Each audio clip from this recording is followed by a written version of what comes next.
سقراط ایک فلسفی تھا جو ہر ملک و قوم، مسلک و مذہب اور رنگ و نسل میں غیر متنازعہ شخصیت اور حقوق پر جان قربان کرنے والے عالمگیری کردار بن کر زندہ ہے۔ سقراط تاریخ کا وہ واحد شخصیت ہے جس پر آج تک کسی نے تنقید نہیں کی ہے۔ سقراط یونان کی شہر ایتھنز میں پیدا ہوئے۔ سقراط دنیا فلسفہ کا وہ عظیم استاد ہے جس نے 5ویں صدی قبل مسیح میں ملک یونان میں مغربی فلسفہ کی بنیاد رکھی تھی۔ سقراط پیشے کے اعتبار سے ایک مجسمہ ساز تھا۔ حلقہ احباب میں اس کی حیثیت ایک اخلاقی، روحانی بزرگ اور واجب الاحترام استاد کی تھی۔ وہ فطرتاً نہایت اعلیٰ اخلاق، بلند کردار، حق پرست اور مصنف مزاج انسان تھے۔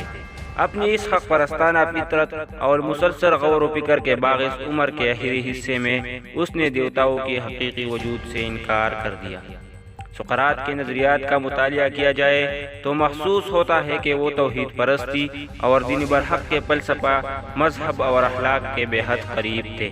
اس کا کہنا تھا کہ جہالت کا مقابلہ کرنا چاہیے، انفرادی مفاد کو اجتماعی مفاد کے پس منظر میں دیکھنا چاہیے، انسان کو انصاف و ظلم، سچ اور جھوٹ میں ہمیشہ تمیز رکھنی چاہیے۔ یاد رہے کہ یونان اس وقت پوری دنیا میں علم و فنون کا مرکز مانا جاتا تھا۔ دنیا علم و فکر میں ایتھنز کے اہل علم کی بڑی قدر تھی۔ بڑے بڑے لوگ حصول علم کے لیے اپنے بچوں کو اس کے پاس بھیجتے تھے۔ انہی دنوں سقراط کو ایک کاہنا نے یہ بشارت دی کہ سقراط تم ایتھنز کے سب سے بڑے دانا ہو۔ سقراط کو اس بات پر یقین نہیں آیا، لہٰذا اس نے یہ فیصلہ کر لیا کہ وہ علم کی کسوٹی پر رکھ کر اس بشارت کی تحقیق کرے گا۔ اس کے لیے سقراط ایتھنز کے بڑے بڑے دانشوروں کی محفلوں میں جانے لگا۔ اس نے اپنے محسوس اندازے کے مطابق بحث کا آغاز کیا۔ کچھ وقت کے بعد ایسا ہوا کہ سقراط جہاں جاتا اپنے علمی دلائل اور منطقی سوالات سے سامعین پر چھا جاتا تھا۔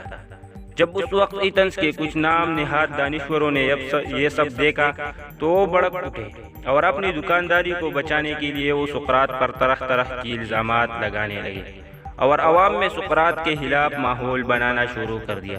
بالاخر وہ حسد رکھنے والے نام نہاد دانشور سقراط کے خلاف جو 3 بڑے الزامات اٹھانے میں کامیاب ہوئے وہ کچھ اس طرح کے تھے۔ نمبر 1، یہ شخص ہمارے نوجوانوں کو گمراہ کر رہا ہے۔ نمبر 2، یہ ہمارے مقدس دیوتاؤں کو نہیں مانتا۔ نمبر 3، یہ شخص ایک ایسے الگ خدا کا تصور پیش کرتا ہے جسے کسی نے دیکھا ہی نہیں۔ سقراط پر لگے گئے الزامات پر یونان کی تاریخ کی سب سے بڑی عدالت لگائی گئی۔ پورا شہر عدالتی کارروائی دیکھنے کے لیے جمع تھا۔ سقراط کو ان سب لوگوں کے سامنے اپنی صفائی پیش کرنی تھی۔ وہ صفائی کے دوران اپنے علم اور دانائی سے پورے مجمع پر چھا گیا، مگر اہل حکم پہلے ہی فیصلہ کر چکے تھے۔ ان لوگوں نے سقراط کے خلاف ایک بھٹکے ہوئے نوجوان کو بطور گواہ پیش کیا۔ بقول اس نوجوان کے سقراط نے اسے گمراہ کیا اور اس طرح سقراط پر جرم ثابت کر دیا گیا۔ فیصلے کے تحت سقراط کو 2 آپشن دیے گئے تھے۔ اسے کہا گیا تھا کہ یا تو شہر چھوڑ دو اور یا اپنے ہاتھوں سے زہر کا پیالہ پی لو۔